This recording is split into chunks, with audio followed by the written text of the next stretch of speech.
नमस्कार विद्यार्थी मित्रांनो, आपल्या शोभा मॅथ चॅनलमध्ये आपलं स्वागत आहे। आज आपण आपल्या व्हिडिओमध्ये अपूर्णांक म्हणजे काय हे शिकणार आहोत। अपूर्णांक म्हणजे काय, अंश आणि छेद म्हणजे काय। अंश म्हणजे वरचा भाग आणि छेद म्हणजे खालचा भाग। अंश आणि छेद म्हणजे काय हे आपण उदाहरणाद्वारे सुद्धा पाहणार आहोत।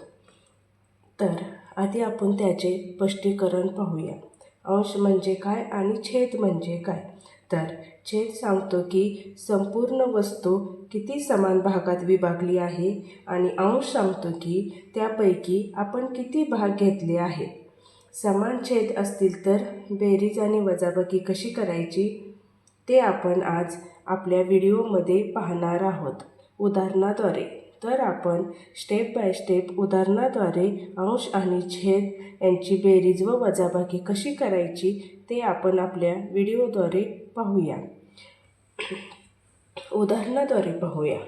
उदाहरण पहिले, 1/5 अधिक 2/5 बरोबर किती।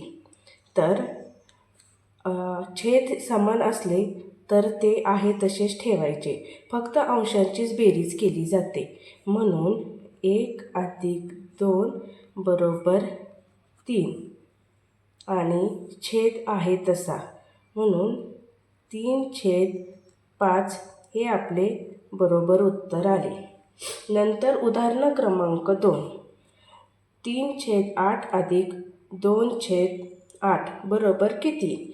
तर अंशांची बेरीज केली जाते, म्हणून 3 अधिक 2 बरोबर 5 आणि छेद आहे समान असला तर छेद आहे असाच ठेवला जातो, म्हणून 5/8 हे आपले बरोबर उत्तर आले।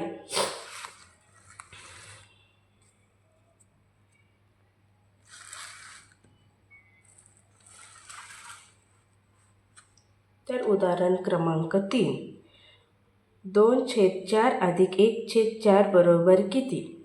तर अंशांची बेरीज, म्हणून 2 अधिक 1 बरोबर 3, म्हणून 3/4 हे बरोबर उत्तर आले। नंतर आता वजाबाकी असल्यानंतर कसे सोडवले जातात उदाहरण ते आपण पाहू। उदाहरण 8/9 वजा 7/9 बरोबर किती।